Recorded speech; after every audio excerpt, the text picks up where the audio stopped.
Hello, everybody, and welcome to the Customer Success Leadership Roundtable. I'm Andrew Marks, co-founder and architect of the Success Coaching Training Program, and we're back for a monthly live webcast today talking about capacity planning and forecasting for customer success. This free learning event is brought to you by Success Coaching, the world leader in customer success professional development training, with nearly 24,000 students globally on our skills development platform. Our programs are available in a variety of formats, from self-paced online learning to virtual instructor-led boot camps. Our next Level 1 boot camp is May 22nd through 24th. In June, we're running boot camps for both change management for customer success and outcome-based selling. Tickets also are now available for our fall 12-week Level 1 and Level 2 coaching programs delivered in partnership with the University of San Francisco. Whether it's a self-paced learning, a 3-day boot camp, or a more gradual weekly coaching program, we've got a program and a format that will suit the needs of anyone and everyone on your staff. So if you or your team members are looking to upgrade their CS skills, we've got a program for that. We're also working on releasing a bunch of new learning content in the second half, including a support track and customer success management track. So stay tuned for those. Ashley has dropped a link to our program and a couple of coupons that we're offering right now in the chat. And you can find out more about our online learning and instructor-led programs and workshops at successcoaching.co. Now, for those of you who haven't participated in one of these events before, this is a live and unscripted discussion where we dig into a single topic relevant to customer success leadership. Regardless of the company that you work for, or the scope of your role, or the size of the customers that your teams deal with, we aim to pick topics that are going to be practical and useful to you. The schedule for upcoming events can also be found at successcoaching.co. Click on the events tab at the top of the page to find out more. A few housekeeping items before we get started. This webinar is recorded and we'll be posting a replay along with a transcript on our website early next week. We will be taking questions later on during the webinar, so please don't be shy and use the Q&A button found at the bottom of your screen to ask your own question or upvote one that's already there. We're also broadcasting on LinkedIn Live and have somebody monitoring that feed. Thank you, Tracy. So if you have questions, please post them and they'll be relayed to us. Also, please keep all commentary to the chat window and questions to the Q&A window. And Ashley will remind you if she sees a question pop up in chat. Now, there's a lot of thought leadership out there, along with a lot of theories about how to deliver customer success. In this series, we focus on practical, real-world advice, best practices, techniques, and shared experiences from those working with or leading customer success teams on a daily basis. And to do that, we invite 3 panelists to join me for a roundtable discussion. These are people who are great at their craft, and we ask them to share their experiences and their perspectives. So without further ado, I'd like our panelists to introduce themselves to y'all, talk a bit about who they are and what they do, and let's get started as usual in alphabetical order with Chad. Hello, everybody. My name is Chad Gagnon. I'm the president of Planomatic. Planomatic provides quality visual content to the single-family rental industry nationwide, helping property managers and owners reduce leasing vacancies to maximize their real estate potential. I've been with Planomatic since 2008. I actually started as one of our photographers, one of our first photographers. And now I oversee all facets of the company, from operations to technology, sales, people and culture, and of course, client success. For years, I've been obsessed with building a client success team from the ground up, when we were small, all the way to where we are today. And I've been very involved with success coaching actually for years, and learned a lot, to the point where I built a department around it. So I'm very excited to be here. Awesome. Thanks, Chad. Glad you're here. And that's great. That's a great story from photographer to now I'm the president of the company. That's awesome. I love hearing that. With college friends too. That's ground up. Damn, you were able to keep the thing going with college friends. I went to Chico. It was a giant partner school. We wouldn't be able to keep things going. We kept it going. We kept it going. We still are. Awesome. That's awesome. Thanks, Chad. All right, Kristi, you're up. All right. Well, I am thrilled to be here. My name is Kristi Faltorusso. I'm the Chief Customer Officer at Client Success. We are a customer success management solution. We help our customers manage from new to renew. So think that entire post-initial lifecycle management. I've been at Client Success now for 2 years, but prior to that, I've been at 4 other B2B hypergrowth companies and leadership capacities where I have built, scaled, or transformed customer success organizations. I like to consider myself an operational leader, my sweet spot being from 20 to 85 million, where I get to actually build out the processes and infrastructure that will hopefully take those companies far beyond where I could take them. But thrilled to be here and part of this conversation. Thanks, Andrew. Always thrilled to have you and to see you, Kristi. Likewise, my friends. And this is not rosé, although Andrew liked to think it was. Yeah, but you've put Tito's in there since we started. Not put Tito's in my Spindrift. She's just saying that because maybe her boss is watching. Awesome. Thanks, Kristi. And last but certainly not least, Olivia. Awesome. Thanks, Andrew. Hi, everyone. My name is Olivia. I am one of the enterprise team managers here at Monday.com. I've been at Monday for about 3.5 years. And if you don't know what Monday.com is, we are a work operating system. What that means is essentially an industry agnostic tool where you can pretty much track, manage, run, I would say projects, but really anything on Monday. There are really no limits. A lot of folks use us as a CRM, sprint planning, marketing requests, really anything in between. As I mentioned, completely industry and team agnostic. And I saw a few folks in the chat are from the New York area. So if you've ridden the subway at all in the last 3.5 years, you've probably seen some of our subway ads as well. Based here in New York and love to travel and photograph, ski, hike, yoga, try new restaurants, which New York has a lot to offer. So super excited to be here among such great company. Awesome. Thanks, Olivia. Subway ads, huh? Oh yeah. Do you get a lot of conversions from subway ads? You must. We sure do. Yeah. Great marketing channel. That's awesome. All right. Can you imagine seeing the donkey with the plunger on his head on the New York subway? Should we look into that? Andrew, do you know what other things you see on the New York subways? That's I was going to say. Totally fine. This is true. Yes. Yes. It would definitely make me want to look it up for sure. I would have a lot of questions. Yeah. Awesome. Yeah, definitely better than some of the other things. You're right. Cool. Once again, we all appreciate the time that you're spending with us today. Now to kick off our discussion, I would like to ask each of you to share your current approach to capacity planning and forecasting. How do you identify the resources needed for your team and allocate them to best serve your customers? Who wants to start? I'll kick us off. So I'm gonna try to break it down simply, right? We use our customer lifecycle that we've defined of like, what does it look like to orchestrate our customers through our entire lifecycle by customer segment, right? So we've got a lifecycle, then we have different life cycles by customer segments, and then by stage to help determine how many customers each customer success manager can manage today. For future, what we do is we look at the sales pipeline and churn forecast to determine what will that look like and what will we need to grow. Right. So if I know I'm losing 10 customers and I'm gaining 20 customers, I only need to find additional capacity for those 10. And based on the leverage ratios, I should be able to determine whether or not I've got the capacity today, or do we need to pull a lever and hire somebody else? So that's kind of the framework that we've used to design our capacity planning. Olivia, Chad, you similar? Do you do something different? What's your take?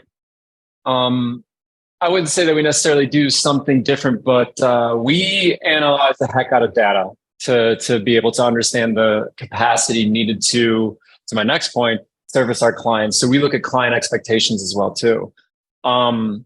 Being able to provide the right service that the client expects is very important in our industry. And we use data to be able to analyze the capacity that we need to be able to service our clients to hit, meet, and exceed those expectations. Yeah, I think I'll tack onto that from the data standpoint too. It all comes down to data for us. And I think for probably many of the people on this call, Monday.com is license-based. So we actually look at not just the ARR, the annual recurring revenue for our customers per person, but also the seats that are under management as well. And to Kristi's point, I think it's not just also like where things live today, but also making sure that we have good anticipation of forecasting moving forward. So we also actually look at open opportunities and not just current book size, since many of our customers at Monday are expanding organically via kind of a flywheel model. And so with that, understanding what is coming down the pike and not just where things stand today gives us a little bit of runway and flexibility to hopefully adjust for any threshold changes needed. So how important is capacity planning? I mean, is it a nice to have or is it a must have in your mind? And has that changed based on the different stages that the business is in?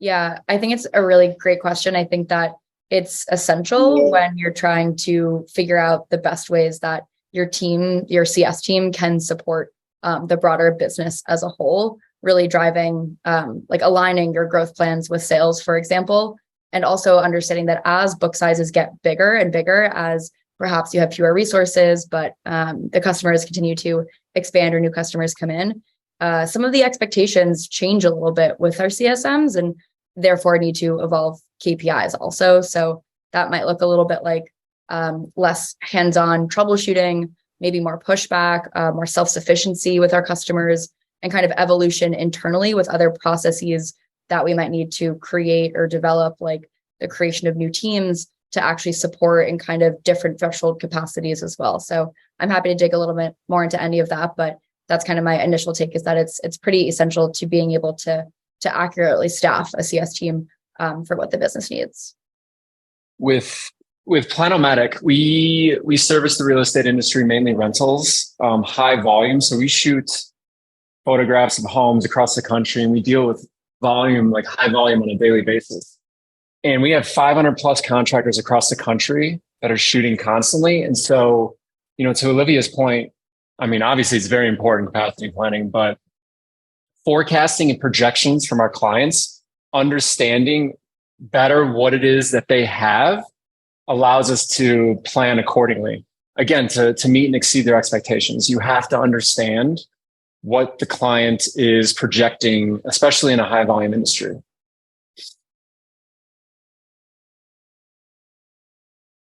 On those kind of methods, are there specific tools that you're using? Is there specific capacity planning apps, or are you just doing stuff using, Excel or Google Sheets or something like that?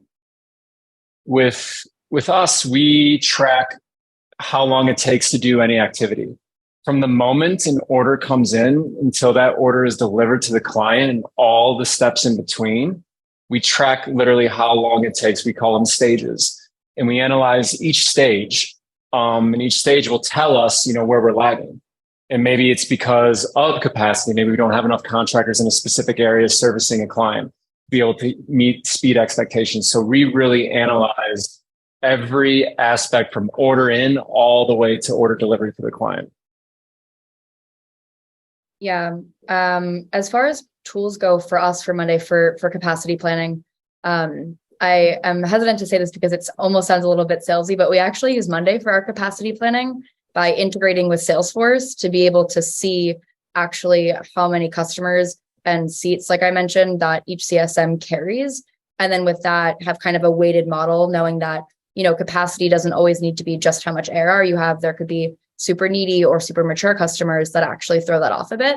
And so with that, creating a formula that kind of spits out a capacity that helps us essentially make better business decisions to make sure that we're not overloading certain CSMs and that we're giving the right opportunities to others. And then another way to visualize that data is via Looker and then Salesforce reports too. So I would say kind of some combination of all three help us really stay on the pulse and make sure that we're always not just being reactive with our capacity planning, but proactive as well.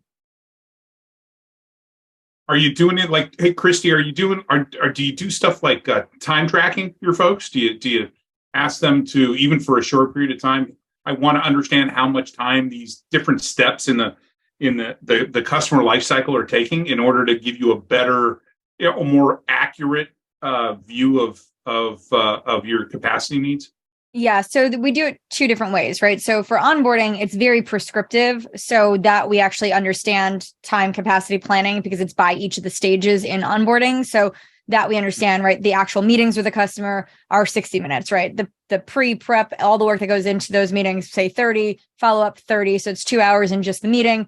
Plus, like there is some work that's involved from like setup and config and review in between the sessions. So we allocate probably about 3 hours per week per customer that's in onboarding. So this is why I said stages matter for us, because a customer that's in onboarding might take a little bit more time, at least weekly for up to 12 weeks until they're fully onboarded.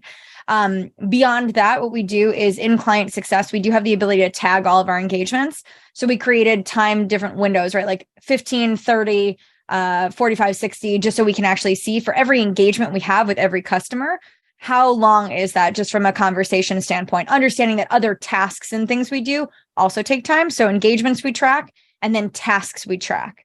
So in our task management, our collaborative task management in client success, we can also use those same time tags on all the work that we're doing.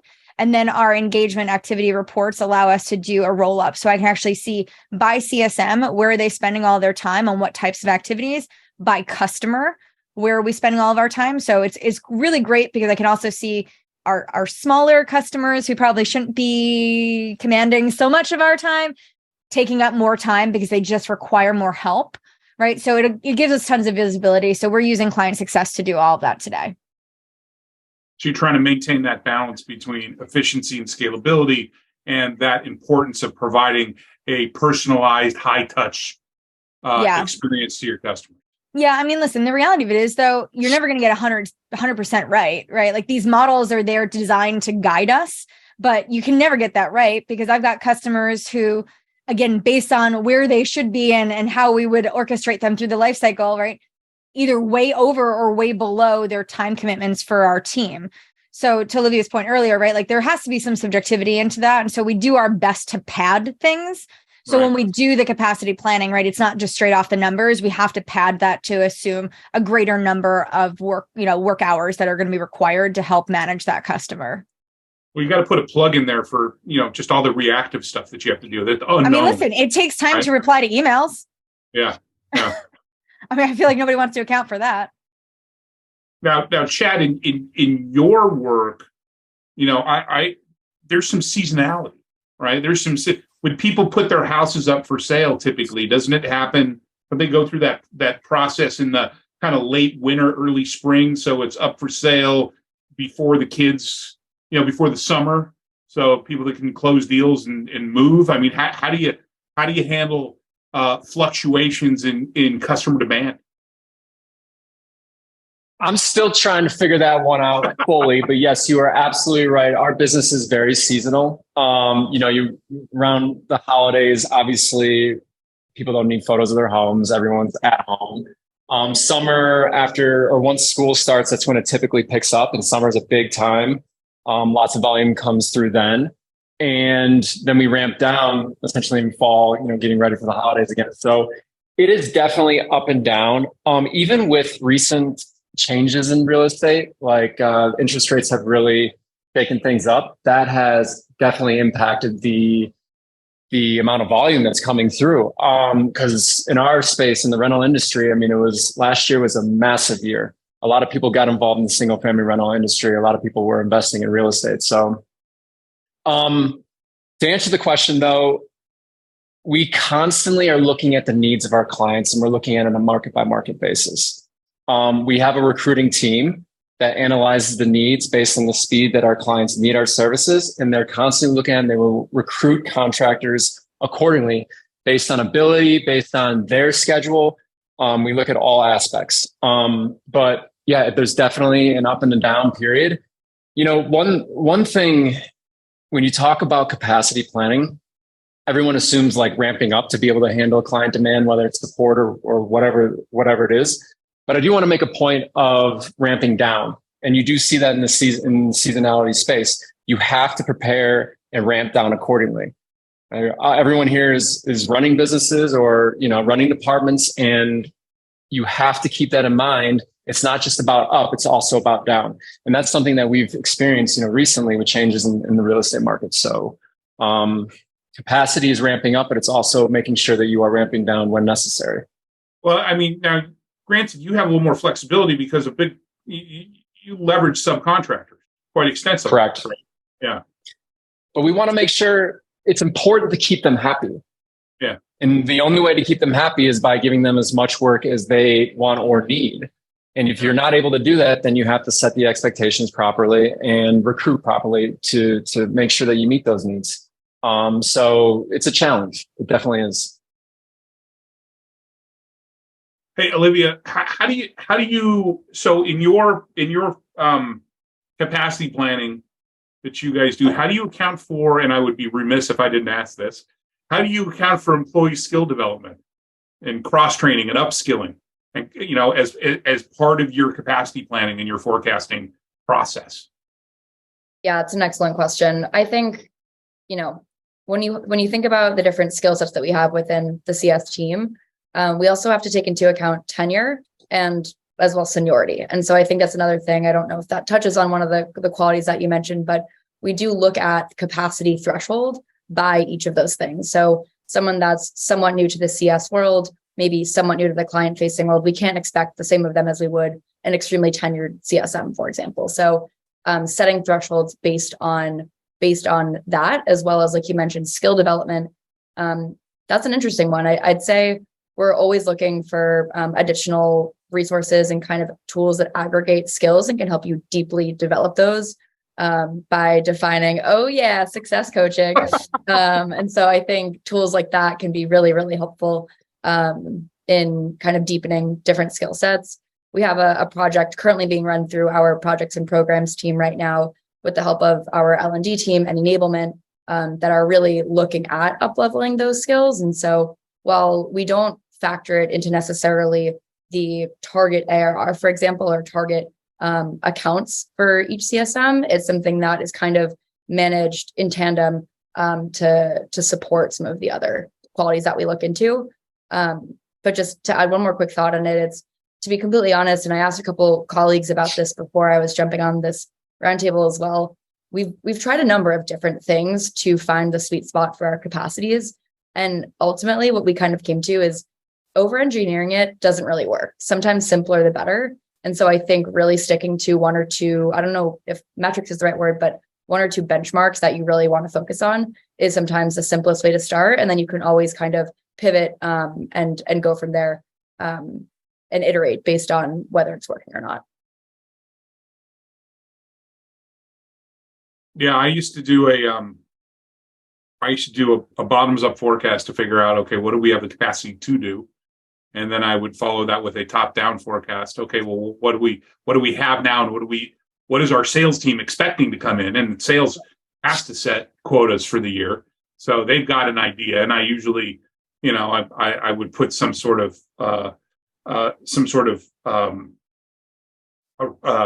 wild card in there and say, okay, well, maybe they hit 80%, right? Because we can't overhire, to your point, Chad, and just left it at that and stuck a stake in the ground. Said, hey, here's what I think based off of that. But what kind of challenges, Kristi? What kind of challenges have you faced in implementing capacity planning and forecasting? And how did you get past them? Is that they're like only partially ever correct. Like I said, I think that they guide the right actions internally, right? Like I think it allows us to align, and it enables us to have the appropriate conversations, right? Whether it's with the CFO or with our teams, right? Like if I'm asking for budget for hiring, to be able to go and understand if I'm working with a recruiting team, when I have to pull these levers, do all that stuff. Like these numbers actually help facilitate all the appropriate conversations and help me get what I need to do what we have to do. But the reality for the CSMs in the seat is that it's not an exact science, right? Your product goes down. Well, guess what? All your customers are pissed off and now everyone needs something, or something goes away, or you're rolling out you're deprecating a product, you're rolling out something new, right? Like all of the things that just happen in the environment of your customers is going to change what they need from you and when and how. Right. So there's so many variables that are outside of our control that really throws your capacity plan out the window. So I love it from a business standpoint, but it doesn't actually solve for the reality and the day-to-day for our CSMs. So I think that's the God honest truth. One of the things I did to, as best I could, combat that was I designed a success probability score, which was for every customer that came into the business, we knew what a successful customer would look like, right? And so I came up with 11 attributes. It's yes or no, right? Like you can't be a little wet. So it's yes or no. Are you this or are you not? Right. And we would ask things like, are you a first-time CS leader? Right. So this is just specifically at client success, right? Are you a first-time CS leader? Have you deployed customer success software before? Right. Doesn't need to be client success, but have you deployed Gainsight or Tatango or Catalyst or anything? Do you have a strategy pre-built and pre-defined? Right. Like, do you know what your customer lifecycle looks like? There's a whole bunch of those questions and we ask them, right? Because if it's yes or no, if they're no on majority of those and their score is low, and we kind of break the score into 3 different cohorts, our team is going to have to work 3x. Right. So it doesn't matter if that customer came in as an enterprise customer or an SMB. Our goal isn't to just check these boxes, right? Like I really do want all of our customers to be successful. And I believe that any customer can be, but the road to getting there is going to look different. So at least the success probability score has helped us understand once the customer has come on board from the sales process, how do we treat them, right? How do we handle them? And so that's also, it's an aftermath kind of thing, right? Because the capacity plans are already set, but at least it helps us rejigger where we need to allocate resources and rethink things a little bit, or pull in other teams to help us. Well, and at least you know going into it, right? You're prepared. There's no surprise. It's like the little rainbow, right? The more you know. Right. Exactly. So it helps us a bit. But that's the reality, right? Like I like the capacity planning for all the business things, but for the reality of our CSMs, I think it's a little tricky.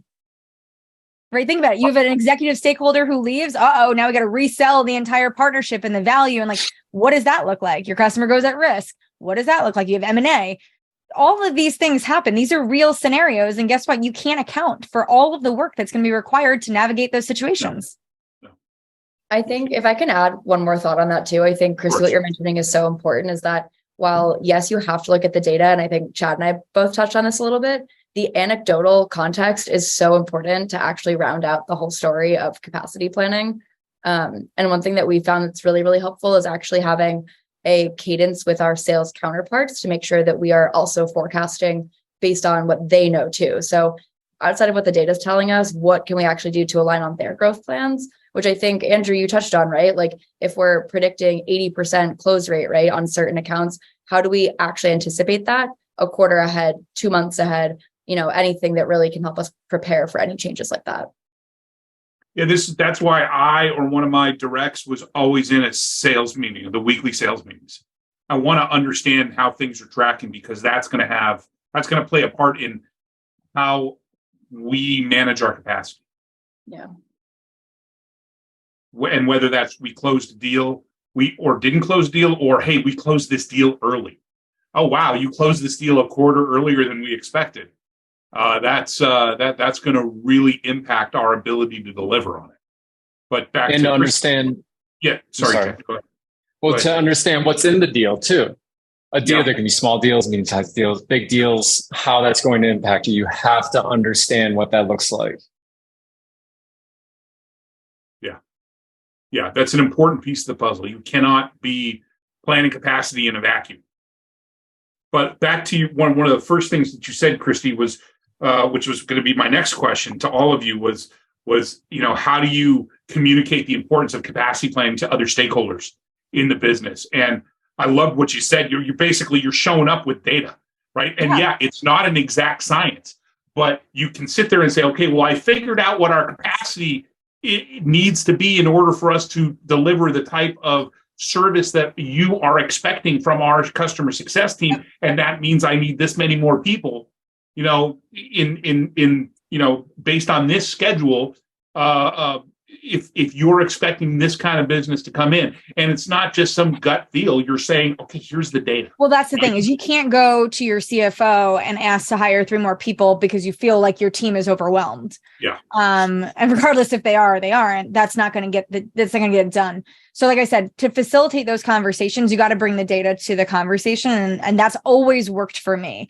But being able to have that data coupled with the reality of other things, like the cool thing in client success, we have the ability to track what we call as a pulse, right? Like, which is kind of like the sentiment of the state of the business for all of our customers. Guess what? A CSM who's got a bunch of customers who are at risk, they're doing a lot more work on those accounts, right? So I also bring that into those conversations. So I can actually layer in different types of data, right? The qualitative and the quantitative data to say, listen, here is the capacity model. This is the plan we all agreed to. We discussed how it was built. Everyone aligned. You get some sign off on it. People are bought in. Great. You can always use that as the foundational, like, we're going to have this conversation based off of this. But having that other data to support it, right? If we need to keep all these customers, but listen, if you've got your biggest customer, I remember I used to be a CSM, and I had Oracle was one of our biggest customers, and it was a massive deal. Guess what? If Oracle was at risk, I didn't have time to work on anything else because that was so massive and so complex. And any one slip on how we managed that would throw that sideways. Right. So it almost consumed all of my time, energy, and effort. So you got to account for these types of things, these scenarios. So if you've got other data too that you can bring to those conversations to support it, God bless. I think that makes it even better. Yeah, for sure. Anybody else have anything to add on that before we jump to some, we've got some questions. So let's jump to some questions. Just a quick point yes, to that. Chad. We have a triangle at our organization. So we have sales, CS, and operations. Sales promises, the client the moon, essentially. And then CS wants to make sure that the client is successful. And then operations make sure that we can actually support it. And so there's literally a triangle of communication to make sure that the client is taken care of. And I think that that's just very, very important that those 3 components are always communicating and understanding what the client's expectations are and what's actually, real, what's reality, what can actually happen to make sure that the relationship is a success. Olivia, do you have that triangle? Do you feel like you have that triangle? At least all the sides are somewhat connected? Or fully I would say we have more of a pentagon, but I would say that we certainly have. Isn't that a stop sign? Is that Yeah, we have a stop. That's a hexagon. That's a hexagon. Gosh, this is really testing my geometry. Chad raises a great point, right? Like, it's not just how is operations kind of connecting all of the different systems, but what other, almost, I would even call it like an offshoot outside of this triangle or this pentagon, where you have the breakdown of the different functions within CS2. So we might have implementation consultants that are the ones actually doing the onboarding. We also have renewal managers that also carry their own book. We've got scale CSMs, which are responsible for less of the white glove service, but folks that are able to handle a larger book and kind of a different level of service of touch points. And so more automation typically as well, right? It can be, yeah. And so I think, maybe that's something to be said about the stage of maturity that currently the Monday.com CS team is in. But ultimately, we've been building the ship as we sail it. So I think that we are quick to pivot, and to be successful here, you kind of have to be not very risk averse and just know that let's try something, let's stress test it. And if it doesn't work, we can always iterate further. But I think that's one thing that's allowed us to be really nimble in making sure that we can always adjust for those, again, capacity thresholds or even segment thresholds. Yeah. Awesome. Christy, do you have a triangle or some other geometric shape? I have like a stick. I oversee too many of the teams, so I'm kind of like my own triangle. Listen, I work as closely as I need to with sales to make sure I understand what's happening there, but I oversee our ops, our customer success, our support. And so because I sit in the role that I do, there's less people for me to align with, and a little bit more of like, I'm working with the leaders beneath me or my individual contributors to just make sure that we're delivering on the models that we've designed. We're a smaller organization, so how we function is going to be a little bit different, Olivia. Like you described, yours is much larger. In other organizations, I had a 100-person team globally. And yes, that was like, I don't know, I can't remember shapes right now, but we had lots of people involved and many conversations that had to be had and alignment across the board. And like those were even like a little bit more difficult, I will say, because getting everyone bought into all the things that need to happen. Because to your point, right, both of you, Chad and Olivia, you both said, right, like sales is setting one set of expectations because they're envisioning the possibilities for this customer. And the customer's coming in with their own set of expectations based off of what they heard or what they need or what they want. Then there's the reality of what we need to deliver and how that's got to happen. So I think that's always been the bigger challenge, right? Is how do you align all that more so for the customer and bring them back to the reality of like, here's how this is actually going to work. So you're like Dave's big toe. You keep everything. I'm like the whole foot. I might be both feet some days, actually, Andrew. Awesome. As he's all right, let's take some questions. And reminder to my guests, if you see something in here you want to jump in on right away, you can hit that answer live button. But let's start going through these. And just a reminder to everybody, we go until 15 past the hour. So if we have questions that still need answering, we'll keep going as long as there are questions. Angela, thank you for the question. Angela asks, constraints we are working with this year include lower growth targets and hiring freeze based on the current economic climate. What are some creative ways to support your growing customer base without additional staff? Ooh, can I go?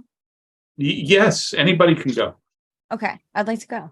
You go. I couldn't Angela, stop you anyway. No. We had to pivot, right? I guess my biggest thing right now that I like most cringy thing I hear is like, we have to do more with less. It's impossible, right? So the creative things that we did, we had to change our strategy, right? We had to rethink how we delivered experiences and service for our customers. And it wasn't do more with less. It was do something different with what we had. So one of the things that we actually just launched this quarter was our community for our customers, which was one way to think about how do we engage and educate, enable, and connect at scale, right? Another thing is, we're doing more virtual events with our customers now. So thinking through like, how do we do orchestrate more roundtables and like these group workshops and things like that, where we're bringing thought leadership and creative solutions from our product and from just industry knowledge, right? So for us, it's a little bit more of how are we delivering and giving our customers different value that will help them still achieve their same objectives. But we had to get creative because like many teams right now, I don't have the luxury of hiring 5 new people, right? So I've got to retain as many customers as I can and embrace all the new customers that come on board and be able to still meet and manage their needs. The one thing I will say that we did double down on that I feel like is saving us further down the line, I have put countless hours and effort into onboarding.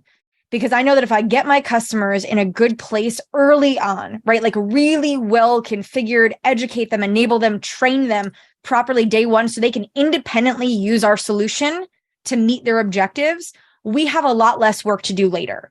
I think our biggest challenge right now is all of the customers who have been part of our organization and our partner, our customer base for years, who weren't onboarded the way that we're onboarding now, where there's a lot of work to do. And so we did come up with a creative solution, which we call a platform success audit that we now do for all of our customers, which enables us to go back and audit everything they've done, give them recommendations on how they need to proceed, and then we guide them through that framework. And that has been like a godsend for us because it's almost like re-onboarding, but without going through re-onboarding and allowing them to set their priorities and strategies. So I mentioned that because that's another project that we're doing to shift gears from just adding more people, right? So it's all these creative solutions we've come up with have really helped us embrace our customers in a different way. And guess what? Our customers prefer this. They're loving all of the new stuff that we're doing. So I don't think that I think these challenges drive innovation and creativity, which is sometimes for the best. Yeah, I love the one-to-many stuff. Yeah, that was something I've worked with another customer of ours. They were doing individual trainings. I'm like, no, what you should move to how many times do you do the same training for different customers over and over? It's like, why? Exactly. I'm like, is there that big of a difference? No, it's the same script. Okay, then do a webinar where you can answer questions live or record it and say, hey, go watch this. And then instead of spending 90 minutes with me, going through this, I can spend half an hour with you and answer your questions. Oh, look at that. We've reduced your onboarding, your training time, by 2/3. Yeah, video content has been super useful for us as well, Andrew. Like we just, now it's like all the training videos that we've created. And let me tell you, they are not beautifully designed and there's no cool voiceovers and there's no intros and outros. Like, I think the other thing is that people strive for things to be so perfect that they get in their own ways and nothing goes live. We have just forged forward with creative things like using Google Sites and using YouTube and making videos and doing things with Loom. Like, you've got tools at your disposal, use them. Such a good point. Yeah, you don't even need special tools. I mean, you need client success. You need client success, but you don't need other special tools. Maybe you need Monday. Monday.com. There's so much of what you said, Kristi, that I just absolutely love. And I think particularly the part of saying not do more with less, but do more with what you have. Or that's not exactly how you said it, but it was much do different with what you have. Yes. Do different with what you have. Yeah. And one thing that we're starting to look at, and we're kind of in a pilot phase now, so I can't say for certain exactly how it's going to roll out, but we're actually starting to look at industries, because I mentioned Monday is industry agnostic, but actually looking at specialization. And that allows CSMs to get really deep into certain ways they can support their customers that previously we just didn't have. I mean, you could be a CSM with 30 accounts and you could have a manufacturing company, a pharma company, a tech company, a finance company, and you can't really do a scaled approach always with such a diverse book of business. And so actually getting really deep into saying, okay, we know that government entities, that's like a very niche way that people use Monday. How can we take that knowledge of the use cases that are probably very similar across different municipalities and actually make sure that someone is specialized in that, right? Same thing with industries or even the department. So someone might be a marketing specialist or an IT specialist, and making sure that we can at least give them the tools that they can get deeper and feel a sense of ownership and essentially make them an SME in that industry or department. So another great way to think about kind of, what was it? Doing more with do different with what you have. Do different with what you have. Yeah. And you just have to get creative with that. And I think that's kind of the beauty of this time of needing to be nimble. And like you said, innovation comes out of these difficult times. So I think for better or for worse, a lot of kind of changes to this industry will come from this strange time. And the domain expertise is not only important for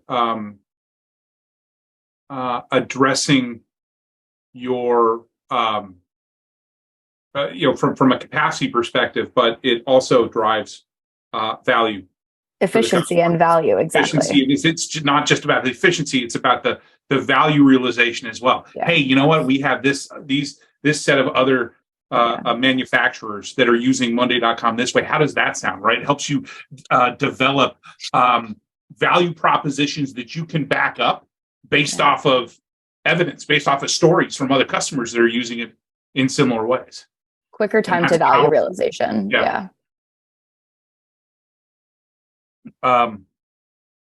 Awesome. Chad, anything to add before we move on? So, no, that's a great question. All I can think of is to add, every industry is different. Every business is different. You really have to look at your business, the insides, to really understand how you can use innovation, automation to really help you. There's a tremendous amount of communication tools out there that can help communicate with your clients in a more streamlined, efficient fashion. Interactive knowledge bases. I keep thinking about how we have automated scheduling that's really helped us in terms of playing the volume game, be able to do repetitive tasks quicker. But innovation, it's a great time to innovate. But every business, every industry is different. You really have to look in the inside. Yeah, actually, you reminded me of an app that we rolled out in December, Cast.app, which has taken a lot of the burden of, on a monthly basis, getting a hold of our team customers and telling them, here's what your teams have consumed and here's the value that you're getting out of it's almost like a mini business review on a monthly basis. We use Cast.app for that. And we've got a lot of positive feedback from our customers. And we run a very lean organization. And we're still able to touch every customer and let them know where things are at. So good call out on that.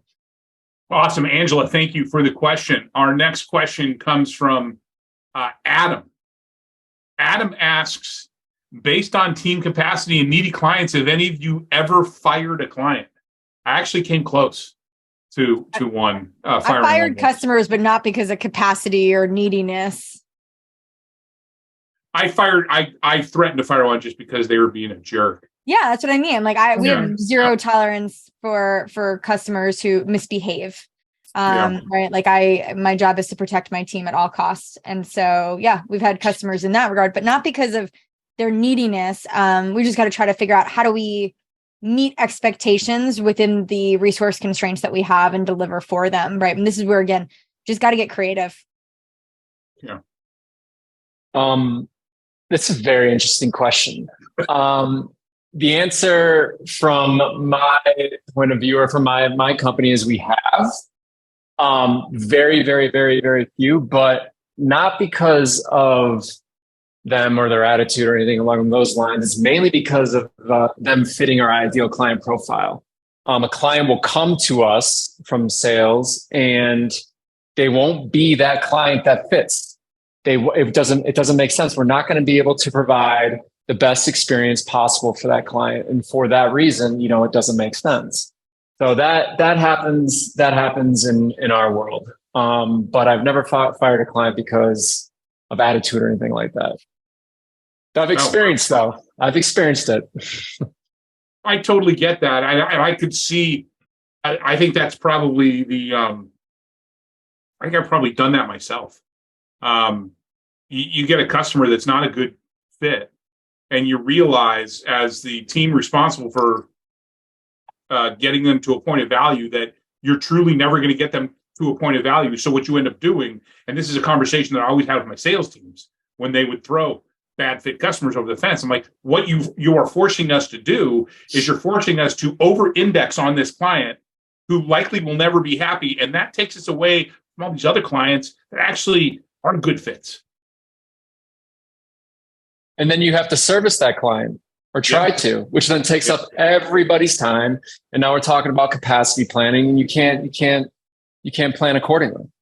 Yeah, exactly. And then Christy, back to your little survey about the chance of success, right, with your customer. You're better off doing that, having that conversation, making that decision early on, because what's going to end up happening is you've got a customer that is just gunning for a churn, and you've spent the entire year trying to make them happy, and you've neglected these other customers because you spent so much time on that customer. Well, this is where having that number, and we track it in client success. So we track the actual score, the success probability score number, as well as the categorization, right? I said I break it down to 3 different tranches. And then what we're trying to do now is, like, this is a newer initiative from late last year, is be able to draw on the impact of that against retention and churn, right? So being able to see, like, these customers that had a lower probability of success, right? I get to look at all the data, right? How many hours and how many tasks, how much work did we have to put into this customer over the year? And then what was the outcome, right? So we can start to make that hypothesis for sales and say, you need to score these prospects when they're prospects instead of when they're customers, because this model works. And if they're too low, it's not an ICP model, but at least we understand the criteria and then can either decide, listen, we're gonna take this business or we're not. At least you go in eyes wide open, right? There may be that's my thing. At the end of the day, I want us all to be informed, right? Like, let's all be on the same page. Let's live in our truth. I get it, though. We don't always have the luxury of turning away revenue. Did you say live in our truth? I want to live in my truth. Is that what you said? Live in our truth? I did say I'm going to live in my truth. I have issues with that. I have issues with the whole my truth, your truth thing, but that's where maybe one day we can have our truth, Andrew. Yeah. Okay. Yeah. Let's not go down that path. Okay, Adam, thanks for that. Thanks for that question. Our next question comes from Ben Francis. Any suggestions on how to create that formula for an early stage CS org? How do you start? Put a stake in the ground. Start with something, right? Give your, like what you said, Christy. Figure out what does it take, right? I assume you all need to get your customers stood up. I mean, if you're so early stage, maybe, I mean, hopefully, I don't know, it depends on how early stage, right? Like if you're sub 100 customers, right? Like just start to get an idea of what does it take to get your customer from A to B, right? From B to C. What's the time commitment and the resources required to do that? And just put it together, to Olivia's point, keep it super simple. Just put something together, right? And then you're going to start to assess and evaluate it, because I know that we revisit ours pretty often. What we did, we actually just started having conversations with our clients and creating our bigger clients, larger clients, and started having conversations around success planning, figuring out what success looks like and how we can add value right away. That's literally how we started. We just started having a different conversation with clients. And we took it from there. I'd love to tack on to that, Chad. That's actually something that we, in kind of thinking about how to be, again, I've used the word nimble a lot, but I just feel like we really need to continue to always be thinking a couple of steps ahead and be able to quickly pivot, is actually changing the KPIs to drive the right behaviors with our CSMs. And so we've actually put a business goals collection KPI with our CSMs this last half, as well as success planning, like literally creating, again, if you're familiar with Monday, you know what I mean by a board, but essentially a project plan in place of what it looks like to manage success with them, use that board with the client, and really have those strategic conversations from a very early stage. And that allows us to make sure that, again, it's not just, that you're reducing support or the level of service that we're giving, it's changing what that support looks like to make sure that you're always working on the highest impact, highest value work that can tie back to their business goals, that you're speaking about success in the client's words. And so I think that is one of the biggest changes that we made in this last half that has proven to be really successful, so that when we come to business reviews and we're showing an ROI number, we're not putting our own words on return on investment, but really translating it into the client's words as well. So it's a really key point that you're mentioning, success planning. Can't emphasize that enough. I think that that's really changed the way that our clients view working with CSMs as well, is really leveling up, not from support, but really from a partner level. Yeah, incredibly powerful, incredibly powerful. That's why right out of the gate, first half of our level 1, we talked right out of the gate about success plans and introduce that one-page success plan concept. It's get everybody on the same page, get everybody to agree, get everybody talking in the same language. Right? Quantify success. Yeah. I don't know that we answered Ben's question. I would say start simple. And that's probably the best way to go, and then go from there. So sorry, Ben, I don't know if that fully answers your question, but yeah. I think it's simple. Get an idea of what it takes to stand up your customers. If it takes different amounts for different segments, then segment. And then figure out for each one of those segments, well, we think this is how many we're going to get in this segment, this is how many we're going to get in this segment, and then divide that by the number of CSMs you have. Make sure you're plugging in things for reactive time. You want to leave some fudge factor, and that's it. I mean, that's how you start. And then when you get more data and you get more data points, you can mature your capacity planning model. Yeah. I have one more quick thing to add from an efficiency standpoint. I think, Andrew, you were mentioning one of the tools that you guys implemented that's really helped. Cast, I believe you mentioned. Yeah. We use Loom a lot. I don't know if any of you guys have used Loom, but from like a scaled support standpoint, to be able to provide still the personalized touch without actioning to schedule a client call is so powerful. And it's still that kind of, interpersonal connection. It's still the CSM, the voice of the client recognizes, the face even, and being able to operate, without needing to get a client on the phone always, and be able to provide a quick solution. Again, just thinking of time-saving initiatives that can really help with capacity. Yeah, Loom is great. Christy, you mentioned Loom. We also use AirDeck too, which is another product I always suggest people should go check it out. It allows you to provide either audio and video over any documents, which is really great. So if you're a company that sends out a lot of presentations, PDFs, things like that, you can actually embed audio and video. You can edit slide page, one page at a time, makes it really easy to scale those things. But there's also a ton of analytics behind it, which I really love, because the data, going back to data, it helps you understand how your customers are engaging with that stuff. And it goes far beyond, I think, even what Loom provides you in terms of the insights. which is something that we care about, right? Because it's one thing to create the content. It's another thing to know that it's actually being engaged with and driving value. Yeah, we used Loom early on, but because we're essentially a content management platform, we create videos all the time. So, but Loom is a great tool.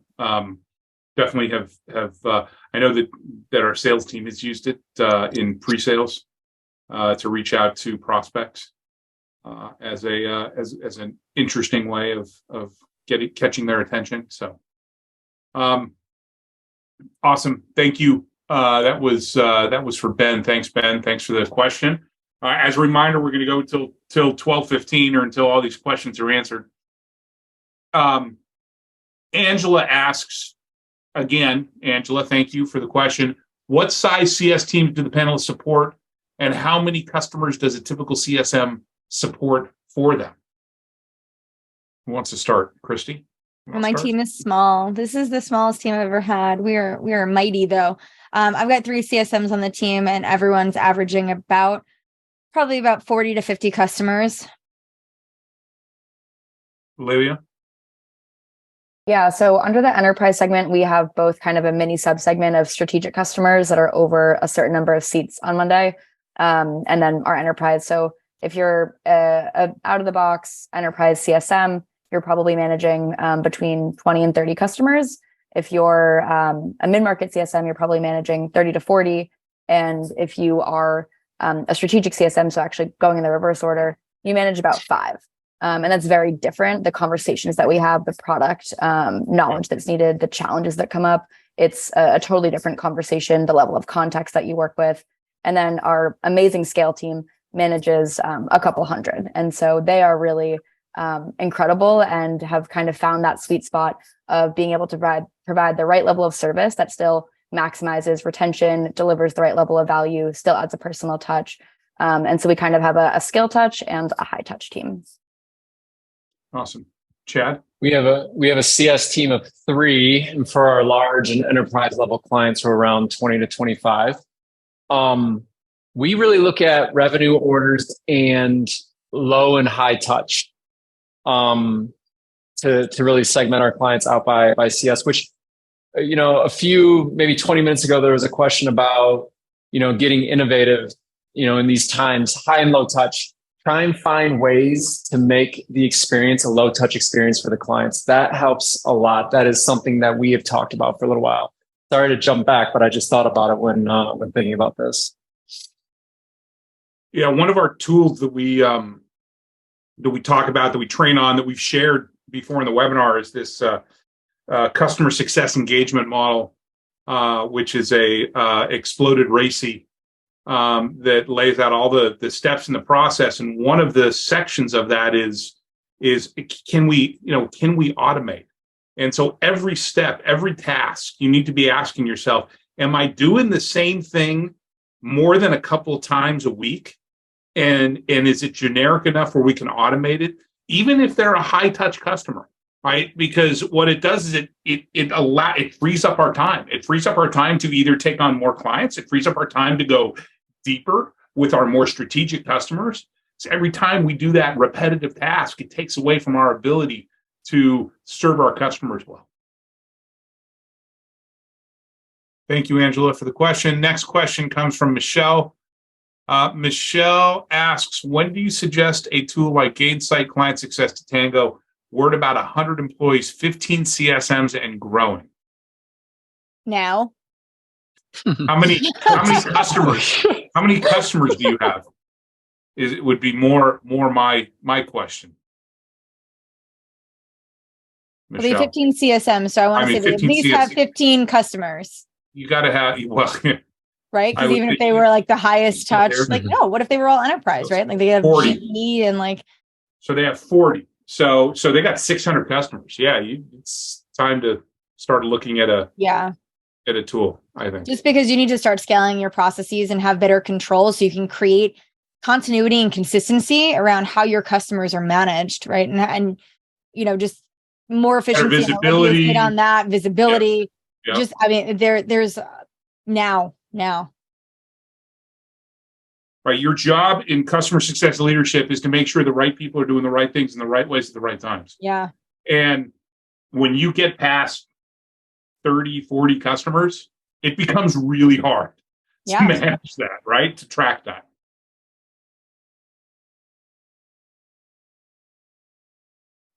Thank you, Michelle. Scott asks, what's your frequency in planning beyond an annual basis? So do you all revisit your plans regularly, quarterly, monthly? Well, I'm looking at the data all the time, Scott. So I will tell you, like, if there seems like something's not working, I don't wait on some calendar cycle to go make a change.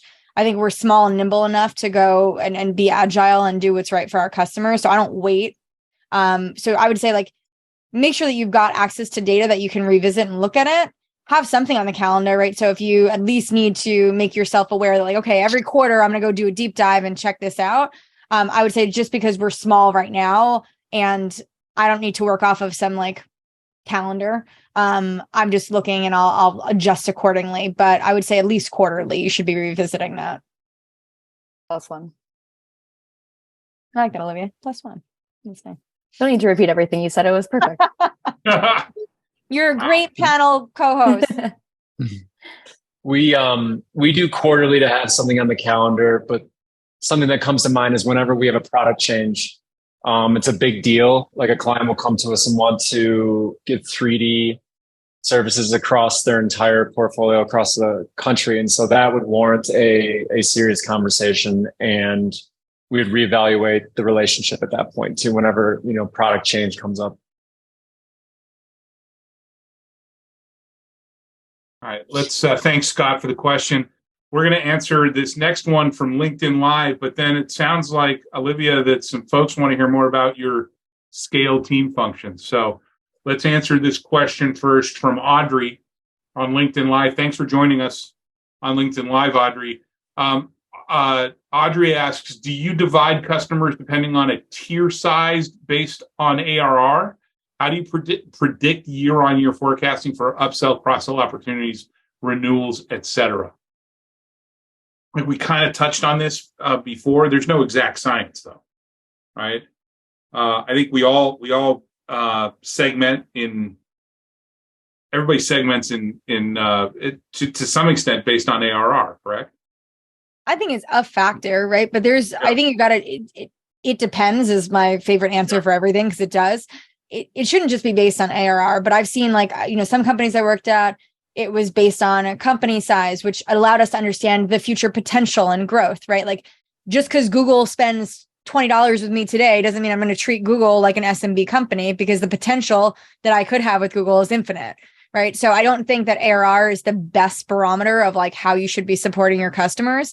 So you got to think about your business needs, but theirs as well. So some of the things that we've also looked at, industries, verticals, right? Like I worked at a company where it made sense, and Olivia touched on this too, right? But who your customers were, the industries that they were in, the verticals, they had completely different ways that they used your product and the needs they had for you. So we didn't service them the same way as across all those verticals. So we needed to verticalize, right? So our segments were based on verticals and then kind of tiers within that.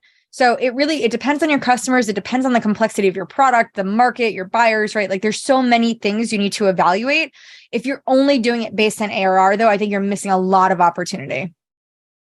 +1 potential. +2. +1. +1. Yeah. Awesome. Thanks, Audrey. Do you want to, Olivia, you want to jump into a little more about your scale team? Sure. And I'll try to keep it brief. Transparently, I'm one of the high touch managers, but I will plug that Dan Ennis. Sorry, Dan, if you're watching this and you get an influx of messages.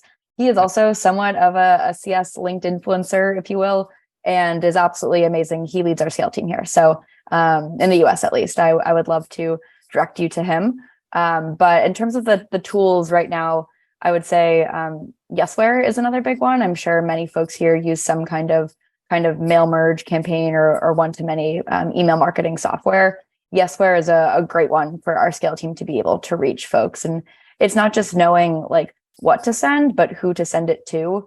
So leveraging the data that we have based on user engagement, we look often when you're creating a guesswork campaign to personalize the messaging as much as possible to maybe the last time someone logged in, or what features they're using, or how long they've been a Monday.com user. And so if you have any of that data on hand, leveraging that to almost create like a user profile and say, okay, these folks that haven't logged in 3 months, but have been on Monday for a very long time, used to be highly active, but we know that they haven't used us recently. How do we get in touch with those folks? And what kind of service can we deliver for them? So again, maybe we know someone hasn't logged in the last few months and we've rolled out an incredible new project product, or maybe feature that they would really benefit from. Tapping into that and actually like addressing it with them in that email. So I would say guesswork campaigns are probably one of the scale team's like biggest silver bullets to really tackle those hundreds of customers at large. And when I say hundreds of customers, I also mean within those customers, you could have a lot of seats. So you've got to get really creative there, and then Loom to make sure that you're being choosy with your time. And last thing I'll mention is what Kristi was saying about kind of the segmentation here is that it's not just the ARR. We have a couple different like levels of service within Scale 2. You could be, a 50,000 person company globally and only have a 10-seat footprint right now on Monday.com. So how do we nurture those folks in a little bit of a different way than maybe someone who is an SMB customer? They have 50 employees, but all 50 of them are on Monday. So it's a very different dialogue that you need to have. Again, Dan Ennis is your guy, but I hope that somewhat helps. Your comment there right now, right? That's key, right? They could be a 50,000 person company and they're only using 10, right? But because there is the potential to be 1,000 seats, then you need to think about placing them into a higher tier, into a higher touch, right? Because that's part of driving part of our role is to increase customer lifetime value, right? It's not just about keeping them here for a long time. It's about, okay, let's increase usage, let's increase adoption. Yeah. Love that. Awesome. Thank you for sharing that. Next question comes from Greg. Hey, Greg's a former coaching student of mine. Greg, great to see you. Greg asks Olivia, did ever at any time you just use ARR to plan, or has it always been ARR plus user seats? Yes. It's actually majority of the time is just ARR. So I will say back to the sweet and simple, that is usually the tried and true approach where we can really draw lines between segments, draw lines between our offering. But as a manager, when you're actually assigning out accounts, that's when you can get a little bit more creative. Again, I think Kristi touched on this earlier, but actually like the maturity, looking at the client lifecycle, looking at the different user seats, and kind of applying a capacity score based on a few of those things and trying to come up with a smart formula to help indicate that. But again, it's really, it is the data, but it also has to be anecdotal. So to be a little bit more concise, yes, we have definitely used just ARR to plan, but sometimes we can refine that a little bit more with other factors as well. Let me just jump in here quickly, because I think I want to just kind of hit back on the ARR thing, because I know this has come up in a few different questions, but let me give you an example of like where this is going to backfire.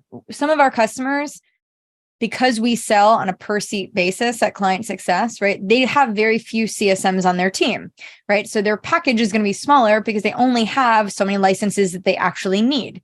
However, these smaller companies, they are resource constrained. They have less access to information. There's probably a little less experience across the knowledge base in the group, right? They need us more than my enterprise customers who may have countless resources and right. Everyone's a tenured professional, right? Like it is different. And if I provided a level of service exclusively based on ARR, the smaller customers who desperately need us to be successful, they would never get there, right? That would exclusively just be a churn bucket because they could never be successful without our help, right? The reason why they're coming to us isn't just for the platform, but it's for that strategic guidance and partnership that we offer that I think does make us different. And so I would just be careful, right? Like this is one example of where ARR can definitely be a gotcha if you're not careful. Right. And come back and bite you. Yeah. And listen, I'm not saying go deliver a unlimited hour resource, whatever, white glove service to all these small customers, but you got to think about what they need and find a way to deliver that. Right. And that's what we've been doing is, right, like, how do we think about content and how do we do more scaled programs? But we understand what they need. We got to figure out creative ways to give it to them. Yeah. Awesome. Thanks, Greg, for the question. Good to see you. We've got time for maybe one or two more. So anonymous attendee, thank you, anonymous attendee, asks, how do you restructure your team and their work without having additional compensation to provide and explaining the messaging of change in responsibilities and not change in role to still make employees feel valued? There's a lot to unpack there. I was going to say, that feels like a loaded question. Yeah. Chad wants to take that.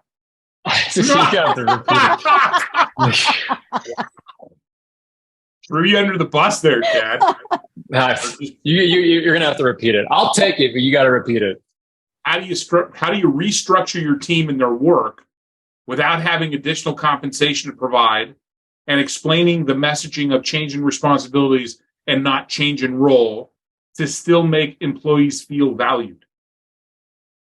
Get more vague.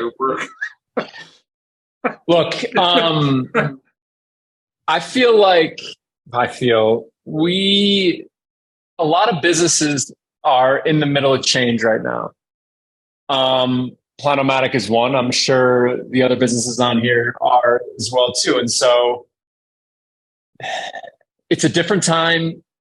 I wrote down, do different with what you have. Christy, you mentioned that.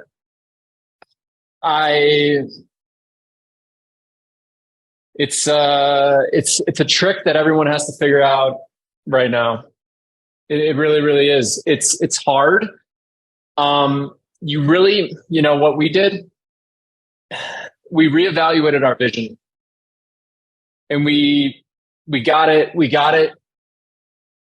for 10 years. We put it in front of the company, and you have to just get everybody excited again with a different direction if it's necessary. If your company is going in a different direction, you have to be transparent about it.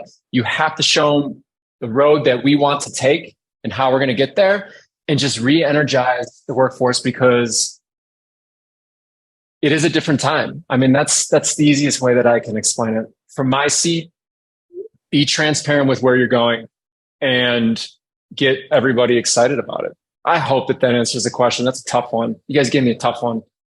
Well, I think that, Chad, I think you're right? It requires just typical structure around change management. But one thing I will say that's always really worked well for me when I've had to do this with employees is bring them along for the ride. People they want change to happen with them, not to them, right? If you're changing someone's role and the scope of what they're doing, what they're responsible for, bring them into that change, right? Yeah. Allow them to be a part of that, because I'll tell you, that's happened to me a bunch of times. Nothing feels worse than telling somebody, today you're doing X, right? Like, I didn't sign up for that. I don't want to do that. But if somebody said, Christy, we have this big problem, right? And we've got to pivot what we're doing. Help me understand, how would you tackle this, right? Or here's what I'm thinking, and I want to hear your perspective on this. I'm on board, right? Like, I'm bought in now because you brought me into that. So I would say the best way to approach it, bring them in, right? Make people feel like change is happening with them, not to them. Now, I'm not saying you have to go and bring everyone along such that they're designing their own roles, right? But if you at least have the appropriate conversation so they feel like they're a part of it and they can be bought in, I think it's really important, because at the end of the day, these are people, right? I get it. We're all trying to run a business, and that the two things don't always have the same needs and objectives, but we're in people business. And so we've got to treat people the right way. And honestly, like, having those conversations and facilitating it, as Chad mentioned, is orchestrating it through formal change management. I think it's important, right? Those steps exist for a reason, because they work. I love that. Awesome. All right. We're at the end of our time for today. I think it was a great conversation, which is what I expected from this crew here. But it's not what I think, it's what all of you think. So please let us know by posting your feedback on LinkedIn and tagging either myself or our guests or Success Coaching. I want to thank our guests for spending the time with us today. Thank you. Thank you very much. And for for the time you spent with us on Monday in the prep call, and sharing the ideas and the thoughts and the best practices and insights that you shared with us. One final note: great CS leaders know that they don't have all the answers, but they know where to get them. That's why we created this CS Leadership Roundtable to harness the knowledge and experience of the community to help improve everyone. We hope to see you again at our next event on June 14th, when there will be a special guest that will be facilitating that discussion, because I'm going to be with my family on vacation. We'll be talking about utilizing customer segmentation strategies. Until then, make sure to make space for yourself and your mindset every single day, and have a great rest of your week and month, everyone. See you soon. Bye, everyone.